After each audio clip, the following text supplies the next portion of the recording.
What can we do? What we can do is pick the local nuclear plant and shut the goddamn thing down. That's what we can do.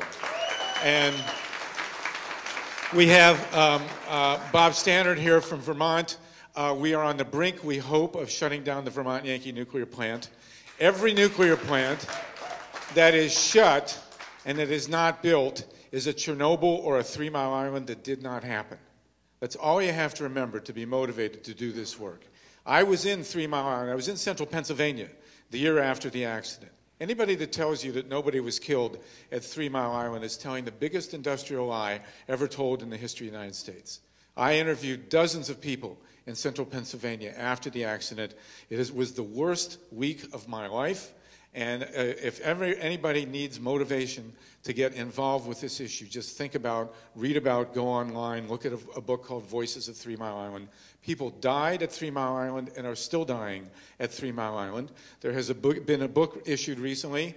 It comes out of the New York Academy of Sciences, I believe, or Annals of Science about Chernobyl. The death toll at Chernobyl, by all reasonable accounts, is 985,000 people and counting. This is a technology that must not happen. Now, I've been dealing with this issue for 37 years. I lived up the river in Montague, Massachusetts. It was a hippie farm. It's now a Zen Buddhist peace center, by the way.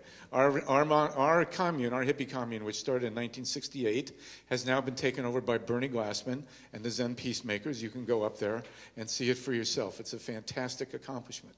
More than 40 years of communal living, and we have succeeded in keeping that farm in communal hands, and it's organic, and we do win these issues. You know, the big issue, the big vision of the liberal elite is that we fight the good fight, and we're content to lose. I grew up in Ohio. I grew up with Ohio State football. We are not content to lose. So let's get down to it.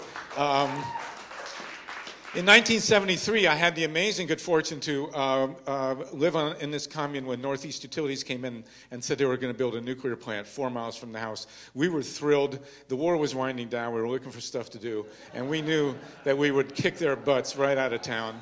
And I actually coined the phrase "no nukes." Not that it was a great piece of genius, but we needed a slogan. Seemed like "no nukes" was appropriate. And in 1975, the first thing people said to us was, "Okay, you're going to stop the nuclear plant.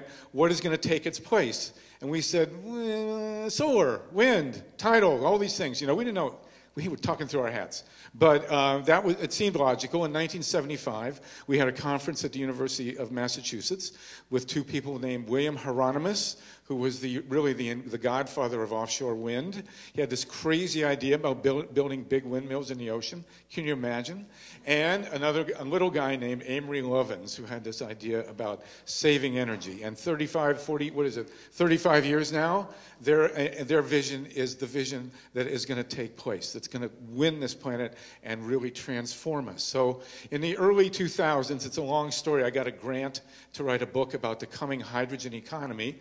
They gave me the money, and of course I spent it all. And a month later, after researching the hydrogen economy, I said, hey, guys, it's not really going to be a hydrogen economy. Hydrogen is not unlike electricity. It's just a medium of transferring energy. It's not a way to generate energy. But I had spent the money, so I had to come up with another vision. And I said, well, we've been fighting all these years. And some of us are fighting nuclear plants, some are fighting coal plants, some are doing wonderful things, some are pushing solar. We need a unified vision. And so I came up with this term, Solartopia. And they said, oh, that's silly. And everybody, a lot of people said, oh, you should go do a focus group, come up with a term that's really going to work. Well, it turns out Solartopia is just like what Winston Churchill said about democracy. Winston Churchill said about democracy, it's the worst form of government that's ever been invented, except for all the other ones. And so Solartopia is the worst name we've ever come up with to describe a green-powered future, except for all the other ones. And so we're headed to Solartopia. Now, I came up in trying to do this.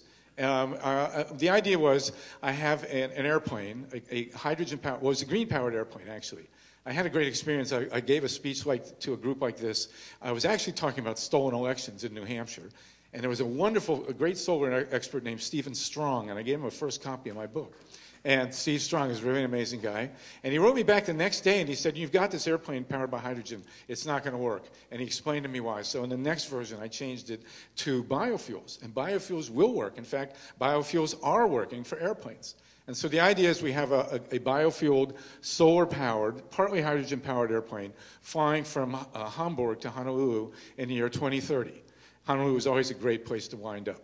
And Hamburg was the first city to put in a hydrogen filling station. So we fly over Copenhagen, we look down on an Earth that's green powered. And it's a description of it. And you know what? I decided to do this totally with available technology. The reality is that we can today, if we can physically erase every coal, oil, nuke, and gas, that's King Kong, by the way, coal, oil, nukes, and gas. If we can get rid of every coal, oil, nuke, and gas facility on this planet, just wipe them out, we could install, with available technology, with stuff we have right now off the shelf, a totally green-powered Earth. We have wind, we have solar, we have biofuels, we have all the stuff, ocean thermal, geothermal, you name it. We have all the stuff we need to totally install a different system and the lights would not blink. That's where we're at. And so, there are 8 green steps to Solartopia, which conveniently kind of coincides with the Buddhist 8 green steps to enlightenment. It's not quite an accident. There are no accidents, as we know. And the first of the 8 green steps is to completely wipe out coal, oil, nukes, and gas. There is no room on this planet for anything that's powered by fossil or nuclear fuels. That era is over. Nuclear power is an utter failure in all ways imaginable, economically, ecologically, in health terms, in any other term, the waste, you name it, nuclear power has failed. I love how all these guys, these right-wingers come and say, well, what about France? They get 80% of the electricity in France. The French nuclear power system is the embodiment of National Socialism. It is totally owned and operated by the French government and totally monitored and regulated by the French government. We know how well that works. And the economic situation in the French nuclear industry is catastrophic. It's completely subsidized. They have a tiny bit of corporate money in there just for show. But the bottom line is it's completely subsidized by the French people who have nothing to say about it. It is National Socialism. I love all these, we're for the market economy. But we back the French nuclear system. That's what they want here. There is no way nuclear power will work unless it is government-owned. That's the bottom line. It is a total subsidy program for large corporations.